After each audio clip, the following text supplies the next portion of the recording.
Hello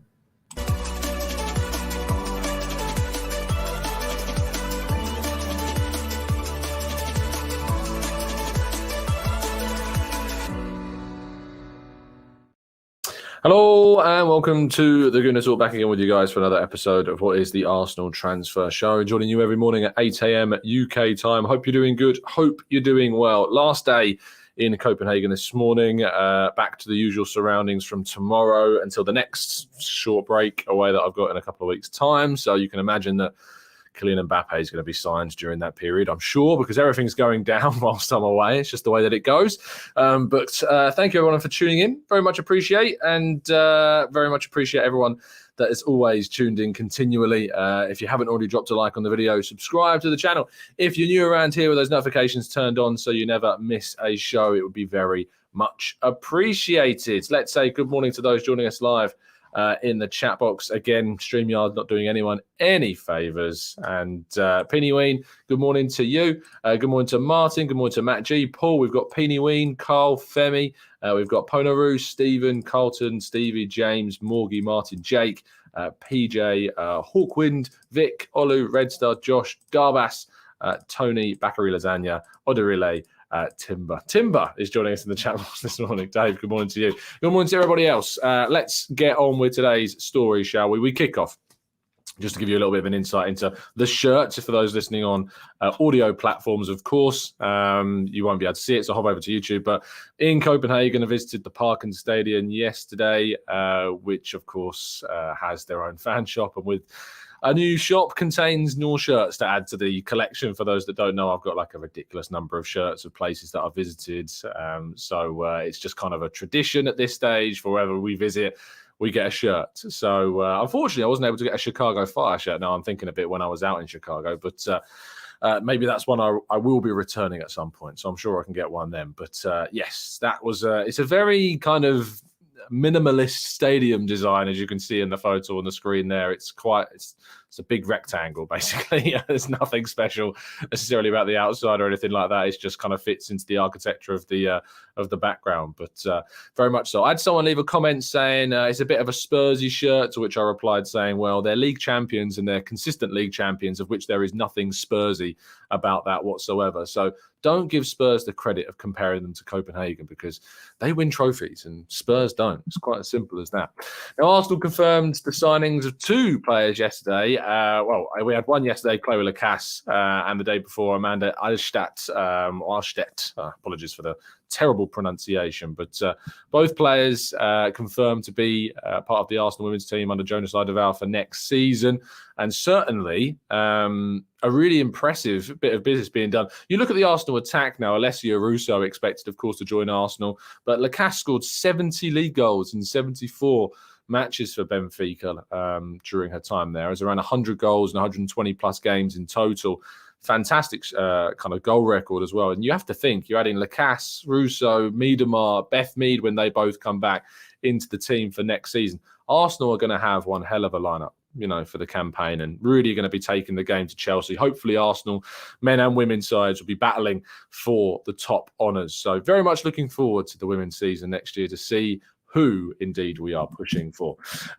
William Saliba, and the contract for William Saliba is certainly going to be moving in the right direction. Oh, it looks like I've got to get rid of some people in the chat box. That's fantastic. It's always good when you talk about women's football, because it allows me to weed out the people that aren't really Arsenal fans in the chat. Saliba's contract all wrapped up, and officially now he will be signing that deal upon returning to the club from his holidays. Fabrizio Romano saying yesterday, of course, all kind of sorted, all will be there. And I very much look forward to seeing this deal announced, because it is a massive, massive piece of business. I'm going to kind of do a bit of a roundup at the end of the kind of the news section. So I look forward to that. But I think when it comes down to the business that we've done with our transfers, and specifically our the contracts and the signings that we've made, it's impressive. Very, very impressive indeed. Moving forwards, we've got Ethan Nwaneri committing his future to Arsenal as well, which is fantastic news also. The youngster, only, of course, 15 when he made his debut for Arsenal in the Premier League. David Ornstein reporting for The Athletic that he has committed his future to the club. We've got a scholarship deal and then a pro deal to be signed when he turns 17. Supposedly always wanted Arsenal, never, ever, ever had any interest in kind of moving anywhere else, which is fantastic. And even though there was interest from Chelsea and City offering some really attractive kind of, I suppose, monetary deals for a youngster, of course, it's difficult to kind of quantify this in terms of how it compares to senior footballers. But certainly Ethan Nwaneri committing his future to Arsenal for the long term is fantastic. And we've kept one of the best talents that we've got at the club for his long-term future as well. So Ethan Nwaneri, really very much looking forward to seeing what he can produce at the club moving forward as well. And now moving into incomings, of course, only a couple to talk about today, but the West Ham Arsenal negotiations for Declan Rice continue. Both the clubs are working on trying to find an agreement on the final structure payments of how that £105 million will be paid over a certain period of time. West Ham want it to be paid across 18 months. Arsenal are looking for more of a kind of a 3-4 year kind of plan. So there's going to be a compromise made between the two. 18 months is really unreasonable. So hopefully it comes to kind of an agreement between 2 and 3 years that will see the payments paid across. But it's not said to be an issue. Everything's quite relaxed at this moment in time between the two clubs because that agreement is there on the price. So fingers crossed this gets sorted out very quickly indeed.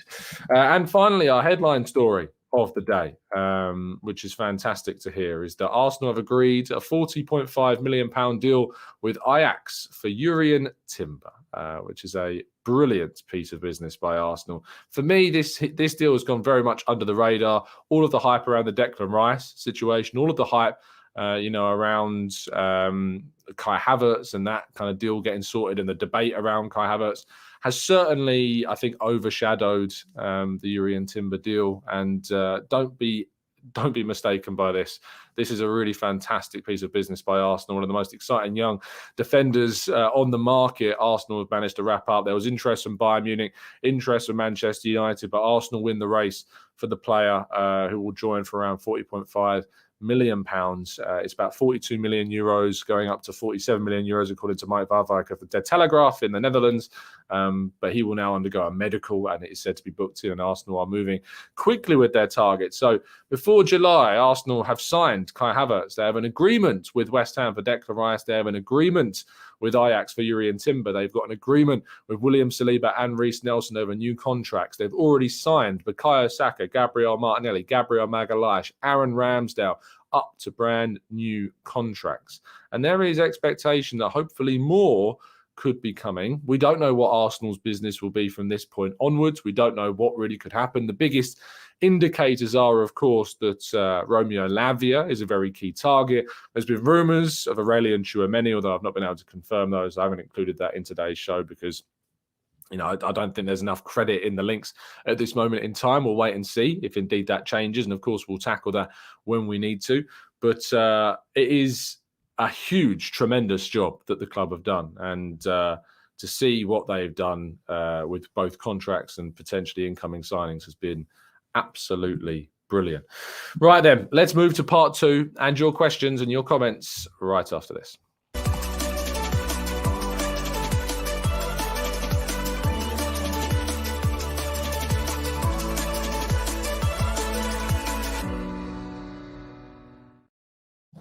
Of course, I do need to continue to push our fundraiser that we are doing at the moment. For those that are considering ever leaving super chats and things like that, I would encourage you, before you do that, to instead donate anything you're willing to support the channel with to our Cancer Macmillan fundraiser for our longest day golf challenge of doing 72 holes of golf in one day to raise money for the charity.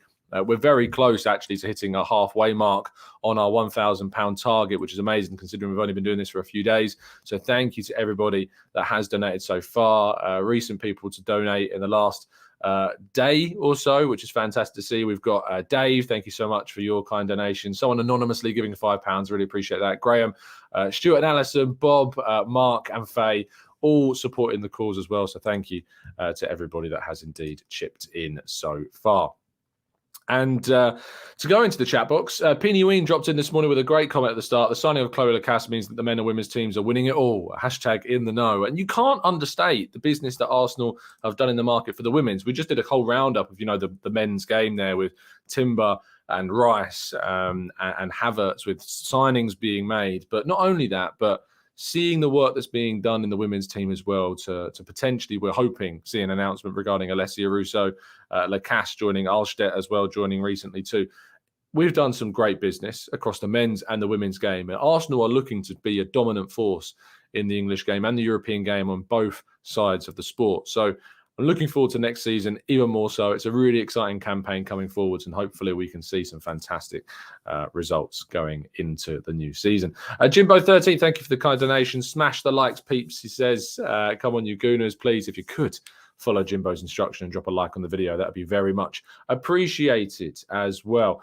David says, I hold my hands up. We've got our targets. Well done, Edu and the team. Now let's go win some silverware. Thank you for the great content you provide us every day. Thank you, David, for tuning in. Thank you as well for, that's what I've said to people. I've just said, hold your hands up. If you were very critical of Edu, if you were kind of throwing your Edu out into the world, it's time to just hold your hands up and say fair play.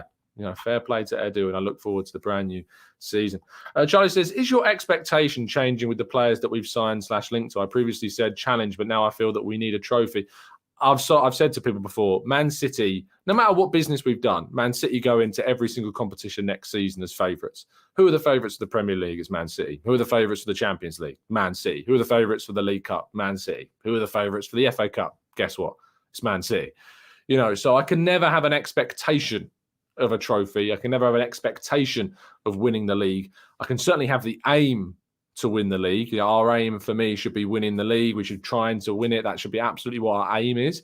But I can't expect us to do that. And so my expectation remains the same. The business that we've done was the business that we planned to do. So I can't change my expectation now seeing the business that we've done, because I was always aware that the business was aiming and planning to get the likes of Declan Rice, an attacking player like Kai Havertz, another defender in like Timber. That was always what Arsenal had planned to do. So I think we need to progress. My aim and my expectation would be a stronger title challenge than we had last season. We've got to try and progress. And, you can progress still by getting closer to the top. And that's what we've got to show. So progression is the expectation. Push forwards and try to achieve our goals, which, of course, is trying to win a trophy. That's got to be the aim for sure. But the expectation, no, the expectation hasn't changed.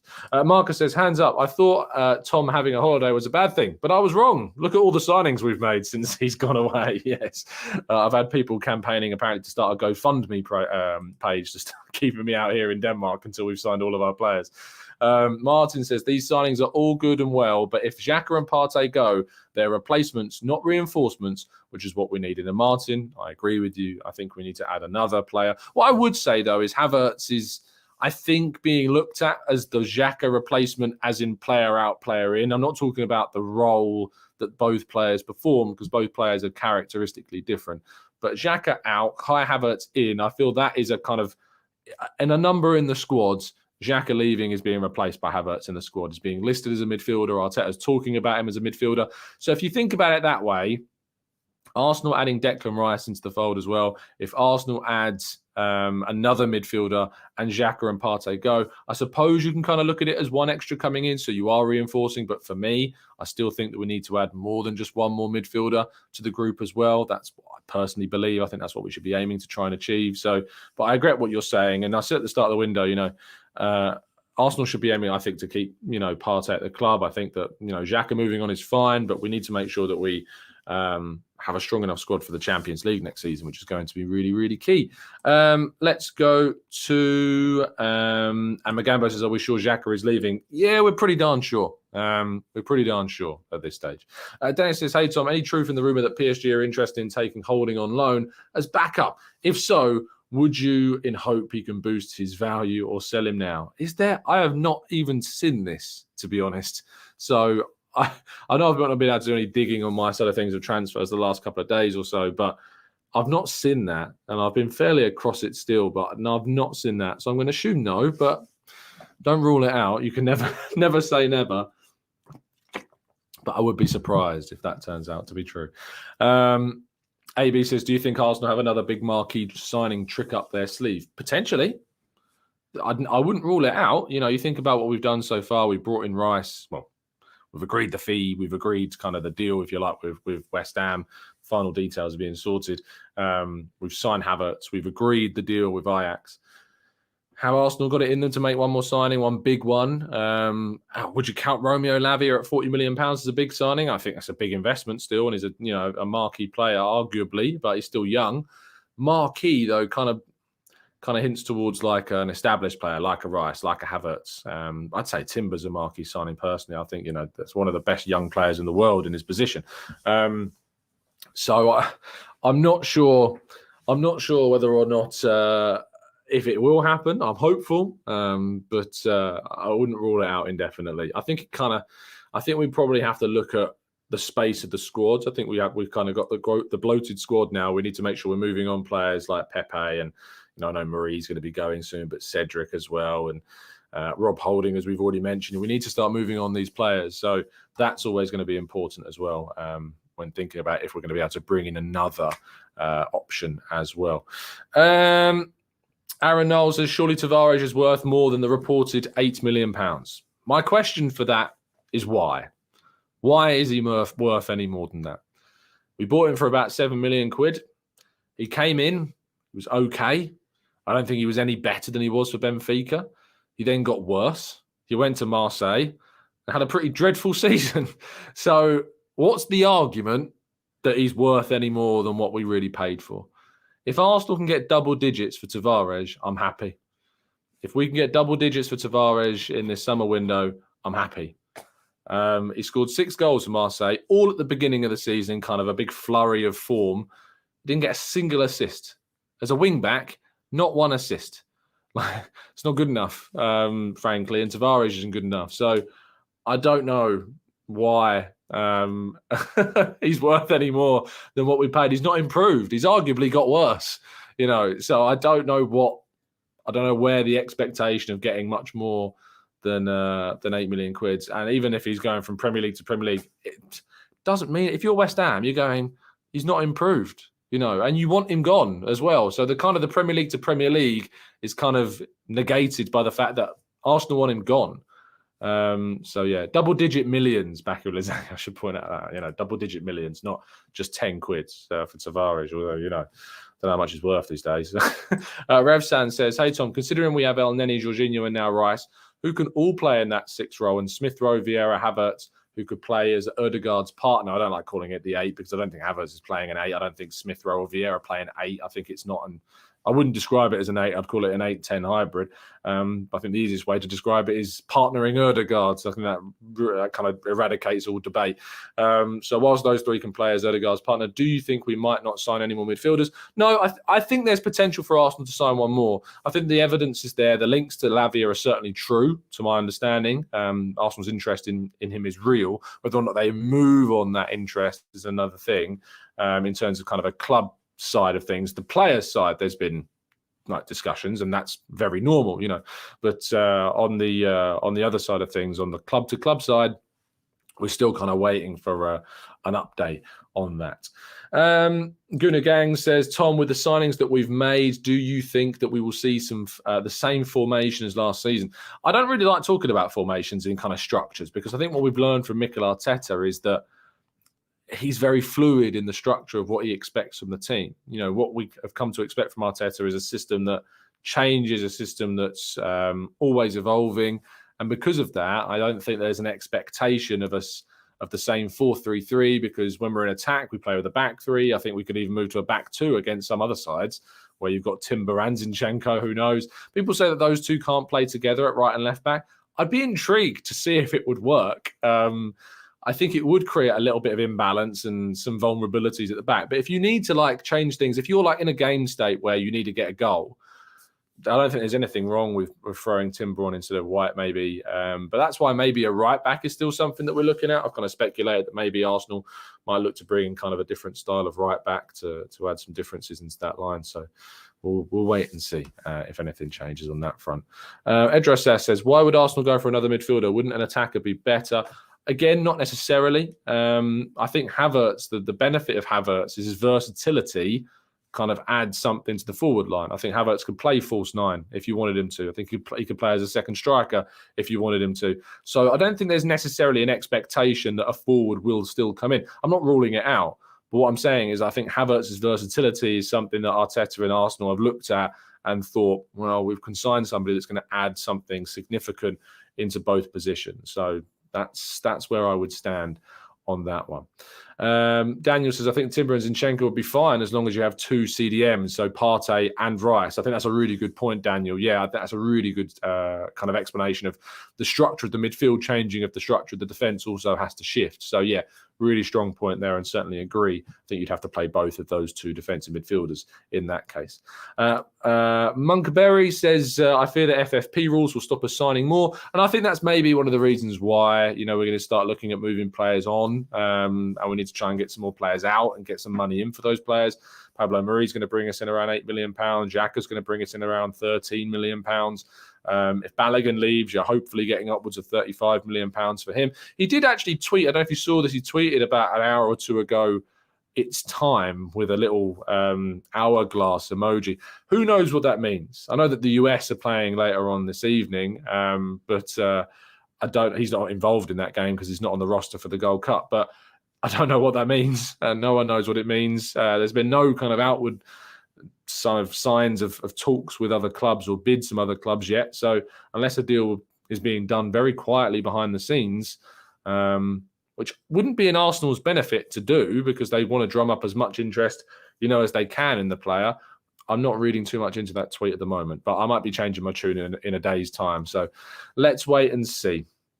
Craig says, hey Tom, I've been listening to your podcast on the night shifts for a while, and now I've finally subscribed. Love these live chats. One question: all-time Arsenal team, who would you choose? Wow, you're throwing me the big questions. Sure, I can try and do this very quickly. In goal has to be David Seaman. Right back, I'm going to go with Lee Dixon. Centre halves are going to be Tony Adams and Sol Campbell. Left back, it's always a contentious one, left back. When I speak to people about Kenny Sansom, they tell me, and can't say I've seen loads of Kenny Sansom because I wasn't alive when he was playing, but I hear whenever we do kind of the best left backs, Kenny Sansom always comes up. Ashley Cole's a difficult one to talk about because, of course, where he ended up moving. I'm hoping that one day we talk about Zinchenko as potentially our best ever left back. We'll wait and see. But I'm going to go with Ashley Cole because he's the one that I know the most. And, sadly, it's him, but it is him. Midfielders, Patrick Vieira and Liam Brady are my two central midfielders that I go with. Left midfield, obviously, Robert Pires.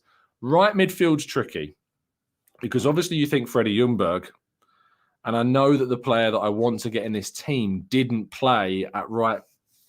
Unless I play Pires on the right, which I know he could do. But for me, Alexis Sanchez is one of the best players I've ever seen playing an Arsenal shirt. And I think that the quality of Ljungberg and Alexis Sanchez when they're in Arsenal shirts is very, very close. Bukayo Saka, though, is going to get up there. I think Bukayo Saka has absolutely got the potential to be that right-sided player for us in the future. But obviously, it's still very early days for his career. But I think Alexis Sanchez, I have to get into this team. So my wide players in this weird formation is going to be Alexis Sanchez and Robert Pires. This is based purely on player quality. Yes, I know he went to Man United and all that stuff, but this is kind of all-time quality. I'm going for Alexis and Pires, and then top two, Thierry Henry and Dennis Bergkamp. I don't think there's too much debate about that. But yeah, the midfielders, I guess people might say Cesc Fabregas, Santi Cazorla, I know comes up for a lot of people. But for me, if you're not putting Liam Brady in your team, I recommend going and watching and learning and educating yourselves about just exactly how good Liam Brady was. Because this guy playing in the 70s on pitches that were frankly ridiculous,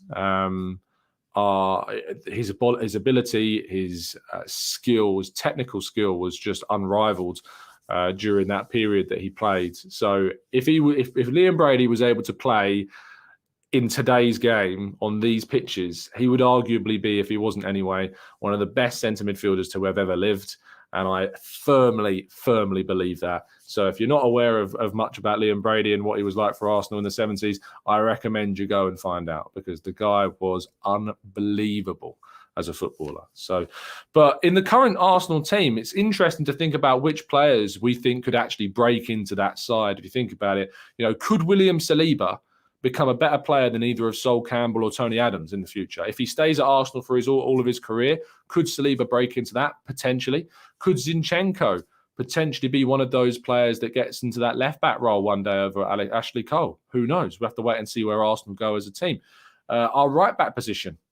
Could Ben White, could Jurrien Timber one day be potentially in there? Could Declan Rice, if indeed he signs, which it looks like he is, get in over one of Liam Brady or Vieira? That is a big ask for Declan Rice. But who knows? Who knows what he might achieve one day? And Bukayo Saka is the obvious other one. Gabriel Martinelli too. Could either of those two get in over Alexis Sanchez or Robert Pires in my team? But maybe for those that are listening on catch up, you could leave down below your all-time Arsenal team. Do it in terms of pure quality. Don't forget about the politics of the how they left, why they left, etc. But yeah, I think that's probably mine. That's probably my team as best I could do it. But thank you, Craig, for the question. Rarely get those types of questions. Always a fun game when you do that. Sean says, who would you get to manage the team? Arsene Wenger. It has to be Arsene Wenger. I'm hoping one day my mind changes to Mikel Arteta. I hope that one day he can eclipse Arsene Wenger as a manager. But he's going to have to win a hell of a lot to be able to do that. Do I think he's got the potential? Absolutely, I think he's got the potential. But it has to be Arsene Wenger to manage the team during that golden era, in the mid to late 90s and early noughties. That Arsene Wenger period was, the best coach that I think, along with Sir Alex Ferguson and Pep Guardiola, the Premier League has ever seen. So yeah, that has to be Arsene Wenger. Let's go to... I'm loving people's suggestions in the chat as well. Josh says, Tom, what are your thoughts on a midfield of Timber at DM, Rice at left-sided central midfield, and Odegaard at right-sided central midfield, where possibly we play a back three of Gabriel, Saliba, and White? So you're going to go 3-3-4? You're going to have four in your attack? Is that suggesting Havertz and Jesus through the middle and Saka and Martinelli in the wide areas if you go 3-3-4? Timber, I know people are going to kind of put him into midfield immediately. I think that he will progress into midfield when in possession of the ball because he likes doing that. But he is and has played right-sided centre-back for the whole of the last season in the Eredivisie for Ajax. So I'm expecting him to come in and play as a competition to Saliba, as a competition to Ben White. That's what I'm expecting. So let's wait and see what ends up happening. Can you imagine, right? And this is going to be this is controversial. But can you imagine because what Arteta tends to do is play the players that he signed. Now, he didn't sign William Saliba. Obviously, he's renewed his contract, but he also renewed Kieran Tierney's contract. It's important to remember. How interesting would it be if Timber is so good that Timber breaks into the team and gets in ahead of Saliba? Say Saliba's out injured for a bit, because obviously we know he's got this injury issue right now. And Timber starts at right-sided centre-back, with White at right back and Gabriel at left side of centre back. And he's so good that Saliba can't get back into the team. This isn't a crazy thought, but it's an interesting one to consider. And that's what we need to do. Now, that is what we need to make sure that we have got a good enough squad, competition-wise, to do it. Because, if Saliba's got his injury issue, if he's missing for a few games and Timber comes in, the only reason that Saliba comes back in is because he's earned it. And if Timber is good enough to maintain that role, fair play to him. And that's what we've got to aim towards. That's what we've got to aim to do, is build a squad where players as good as Saliba, players as good as Partey, players as good as Gabriel Jesus, players as good as Xhaka, as Odegaard, as Saka, as Martinelli, players as good as these guys aren't guaranteed starters. That's what you've got to aim toward doing, and that's what Arsenal are looking to do in the market. So, yeah, I know it's a crazy thought, but it's not one to dismiss, I don't think. We are going to wrap things up there. Thank you, everyone, for tuning in. Very much appreciate your time, as always. Please do drop a like on the video and subscribe to the channel if you haven't done so already. I'll be back in usual surroundings tomorrow, back home for the 8 a.m. show. So make sure that you tune in once again. We'll be bringing you further updates on how the Timber and Rice deals are progressing. Will there be any movement in the world and reality of a Tchouaméni link? We'll have to wait and see. Romeo Lavia continues to be heavily linked with Arsenal. Will there be any movement on that one? Ethan Nwaneri's contract extension seems to be moving in the right direction, as does William Saliba's, of course, as well. And will the women's team be able to add any more quality for their push to try and oust Chelsea from the top of the Women's Super League? We'll have to wait and see. If you haven't already donated towards our cause to try and help Cancer Macmillan support in memory of our good friend Vinny Eagle, please make sure you go to the link in the description and donate. We're nearly at halfway point of our target. Link is down in the description. And you can find all the information there. So thank you so much to everybody that has tuned into the show and continue to support us. I'll be back tomorrow morning giving you all the latest updates in the world of Arsenal. Thank you so much for listening. And as always, up the Arsenal.